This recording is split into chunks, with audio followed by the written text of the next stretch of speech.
then the question then becomes, again, about proportion. I don't disagree that there's been a lot of bad stuff on both sides going back historically for decades. But if we agree that this was on a different level altogether, quite deliberately by Hamas, designed to provoke... No, here's my question.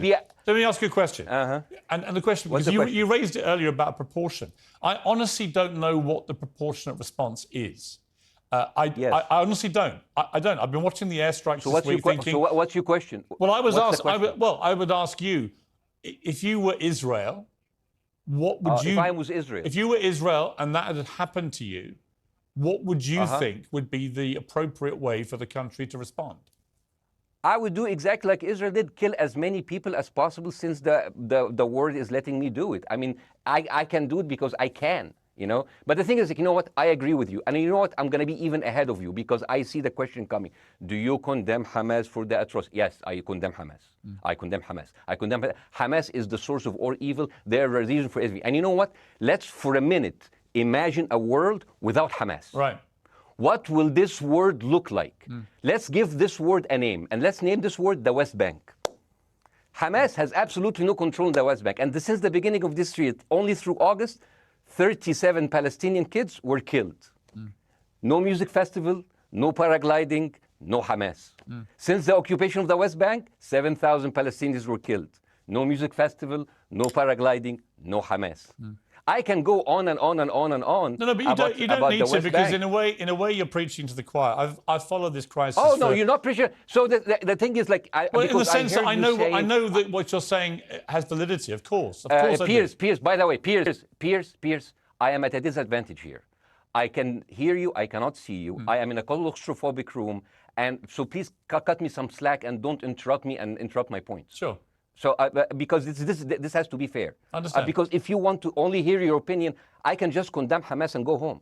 I can do that. So, do you want to do that, or do you have a much more nuanced conversation? No, I absolutely want to have a nuanced conversation. I wasn't aware I was interrupting you. I thought I was letting you speak. Amazing. So let's. I mean, I would say I really applaud Israel for doing one thing that no military force in the world does. Because I heard Ben Shapiro and I heard Ron DeSantis, and they said Israel is the only military force in the world that warns civilians before bombing them. I mean, how fucking cute. That is so nice of them. Because with this logic, if Russian troops started warning Ukrainians before bombing their houses, we're cool with Putin, right? I mean, okay, Habibi, you have warned them, go invade, it's fine, you have done your job. I mean, the thing is, and I understand, and I also heard Ben Shapiro talking about Human Shield. So you remember my wife's family, they live in Gaza. So I asked them, I told them, when Israel give you the nice warning, the cute warning, does Hamas force you to stay in your home so you can be bombed and use as Human Shield? You know what, Hassan, here, my wife's cousin, he's a loser, you know. He told me, you know, when I asked him, does that happen? He told me, no. The lying son of a bitch lied to me. I told him, you don't understand. Ben Shapiro and Ron DeSantis keep saying that Israel warned you and Hamas asked you to stay put. So I told you, he's a loser. He never kept a job. He even failed in all of the interviews to become like a Human Shield. I would believe Ben Shapiro. Let me ask you this, Bassem. So let's go with that. No. Let me ask you this. At some point, I must be able to ask you questions. It's not a monologue for you, Bassem. If we agree that for the 14,000 casualties, I mean, who's counting, are Human Shield, does that mean that every single one of those civilians was standing, obscuring a military target behind them? Because that's a lot of weapons. I mean, Hamas is packing. No, of course it doesn't. And look, it doesn't.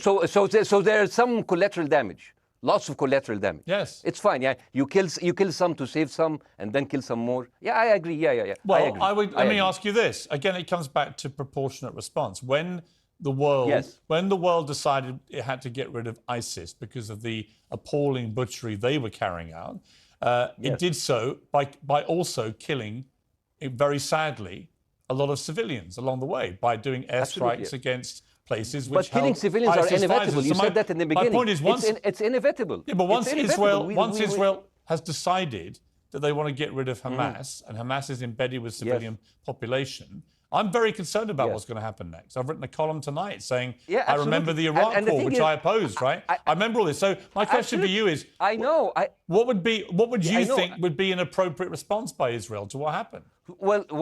These are years of disproportionate responses of Israel. Right. Did it solve the solution? Did it solve the problem? Did it work before, so it will work?